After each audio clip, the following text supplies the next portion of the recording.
Calculus, video 37, derivatives of logarithms. Okay, so the derivative of a logarithm, this time not just base e, but any base. So for example, over here I have the derivative of log base 2 of x. And I just picked log base 2, could be log base 5 of x, log base 17 of x, log base pi of x, right? So some number that's not e.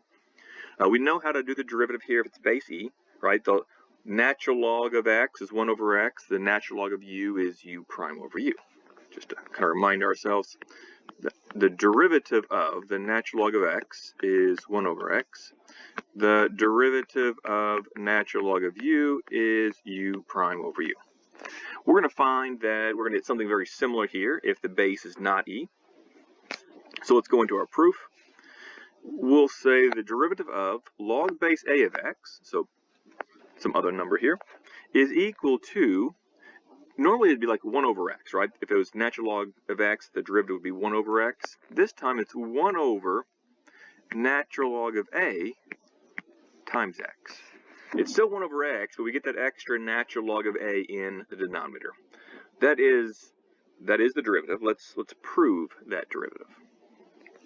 Okay, to prove this, let's start off with this. Y equals log base a of x. So, if I can find dy dx, I will have found the derivative of log base a of x. We're going to start again, just like last time, by rewriting this in terms of its exponential form, because we know how to take the derivatives of exponents.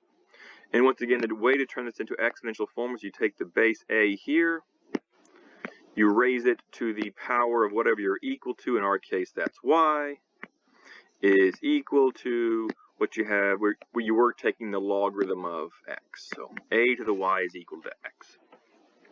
And what we'll do is we'll simply take the derivative of both sides implicitly. The derivative of a to the y, if a to the y equals x, the derivative of a to the y must equal the derivative of x, taking the derivative of both sides. On the left-hand side, the derivative of a to the y is itself a to the y times dy dx times, because a isn't necessarily e, we then have to multiply it by the natural log of a. Okay, the left-hand side, some number a raised to y, its derivative is itself times dy dx times the natural log of a. And on the right-hand side, the derivative of x is simply 1. Solving for dy dx, we get dy dx is equal to 1 over the natural log of a times a to the y. But we know from up here, a to the y, that's just x. Therefore, dy dx is 1 over natural log of a times x, and we have proven it. So there you go. That is the proof for the derivative of a logarithm that's not just base e, that's some base a. In general, we have this derivative of logarithms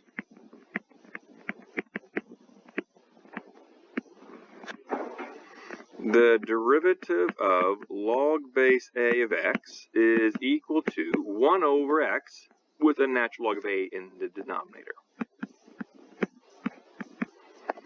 And the one we'll use kind of more often here is the derivative of log base a of some function u of x. Again, that's u prime over u. It's u prime over u, but we also have a natural log of a in that denominator, similar to when we had just 1 over x.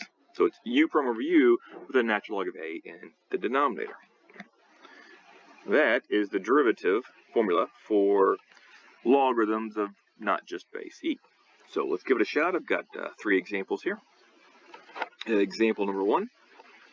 What is the derivative of log base 4 of 5x cubed?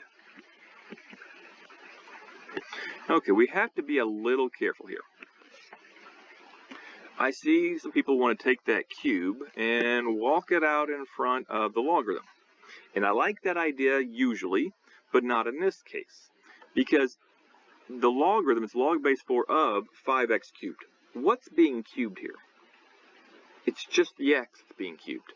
In order to walk that derivative, in order to walk that exponent out in front, the entire thing that you're taking the logarithm of must be raised to that particular exponent, in this case, cubed. And it's not. Just the x is, the 5 is not.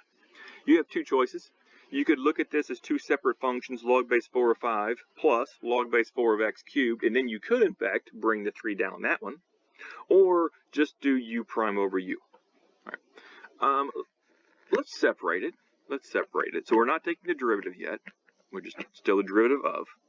Let's separate it into log base 4 of 5. Since 5 and x squared are multiplied, we can do this. Plus log base 4 of x cubed. All right, now, because on the second term here, log base 4 of x cubed, the cubed is just for the x, I could take this cubed, I could walk it out in front of its own logarithm, not in front of the whole thing. And you get this. It's still the derivative of log base 4 of 5 plus 3 log base 4 of x. All right, now let's take the derivative. Remembering that log base 4 of 5 is just a number. There's not a variable in there at all. So what's the derivative of any number? 0. Plus 3 times. What's the derivative of log base 4 of x? Well, it's 1 over x with an additional natural log of 4 in the denominator. And we get a final answer of 3 over natural log of 4 times x. And the reason that natural log of 4 is there is this is log base 4, not log base e. Okay, but what if you didn't like that way? What if you didn't want to separate them out first and you just wanted to do u prime over u? That's okay too. Let's try it that way. What if it's the derivative of the log base 4 of 5x cubed? And you're just like, no, I just want to go u prime over u. That's fine. U prime over u, right, with an extra natural log of 4 down here since it's log base 4. That is equal to u prime. That's 15x squared over natural log of 4 times u, 5x cubed. And if you do that, you see that 15 and 5 cancel out, and that's 3 and 1. And you also see that you have an x squared up here, which cancels out with 2 of the x's down there. And you wind up with 3 over natural log of 4 times x. Same answer either way. Okay, let's try number 2. Derivative of log base 3. So we're going to have, since it's log base 3, we're going to have a natural log of 3 in our denominator. Of the cubed root of x squared plus x divided by 2x plus 1 in parentheses, 2x plus 1 times the secant of x. Okay, now last time we kind of had our choice. Do we just do u prime over u, or do we want to separate the logarithm? It maybe was even a little bit faster just to do u prime over u. But I guarantee you it will not be in this case. We definitely want to separate these logarithms first. So let's do so. So not taking the derivative yet, we're just working on properties of logarithms. Anything from the numerator will be a positive logarithm. Anything from the denominator, 2 functions down there, will be negative logarithms. So it's log base 3 of x squared plus x to the 1/3. And then minus log base 3, 2x plus 1. And then again minus log base 3 secant x. Okay. Now for each of these, I'm going to look at the exponent. I see I have a 1/3 here, so I'm going to bring that in front of its own logarithm. So we still have the derivative of, we have not taken the derivative yet, 1/3 log base 3 x squared plus x minus log base 3 2x plus 1 minus log base 3 secant of x. Okay, now let's go ahead and take the derivative of each of these, right? So it's u prime over u, but every time you do this, since it's log base 3 and not log base e, we need a natural log of 3 in the denominator. So the derivative looks like this. We have a 1/3 times u prime. that's 2x plus 1, over x squared plus x, but also a natural log of 3 in the denominator, minus the derivative of 2x plus 1 is 2, over the natural log of 3 times 2x plus 1, minus the derivative of secant is secant x tan x over itself, secant of x, with a natural log of 3 in the denominator. Alright, anything going to cancel here? I see the secant of x and secant of x cancel. That's kind of nice. You can pull a natural log of 3 out of the denominator, right, of each of these terms. So you can pull a 1 over natural log of 3 out. And really that's all I see. So let's rewrite this as 1 over the natural log of 3. Each of them have that. I get a 2x plus 1 over 3 times x squared plus x. Minus 2 over 2x plus 1. Don't cancel those 2's because that bottom 2x plus 1, the 2x is being added to the 1. Minus tan x. There you go. Final answer. 1 over natural log of 3, 2x plus 1 over 3 times x squared plus x, minus 2 over 2x plus 1 minus tangent of x. Complicated, but not near as complicated as trying to do the derivative of that messy inside cubed root over the 2x plus 1 secant of x. That would have been really long. Okay, final problem.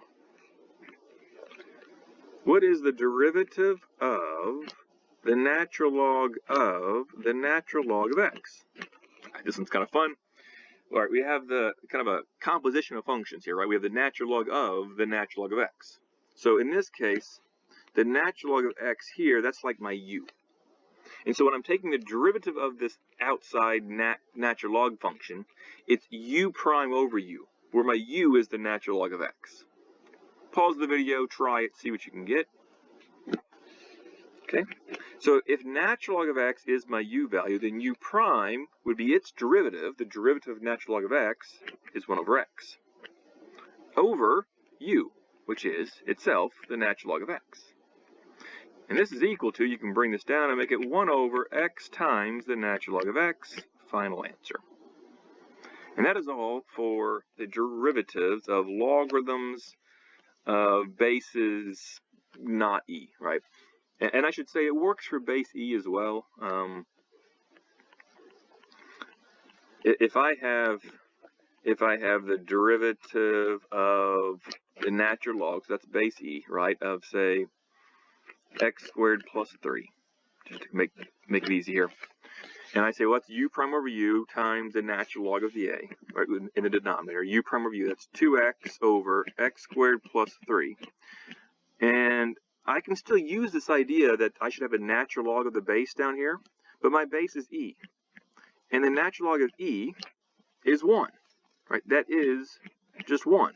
And so that goes away, and we're left with 2x over x squared plus 3. That's why when it's natural log of e, or base e, we don't have to write that, as we always get that 1 in there, and we just get u prime over u for the natural log.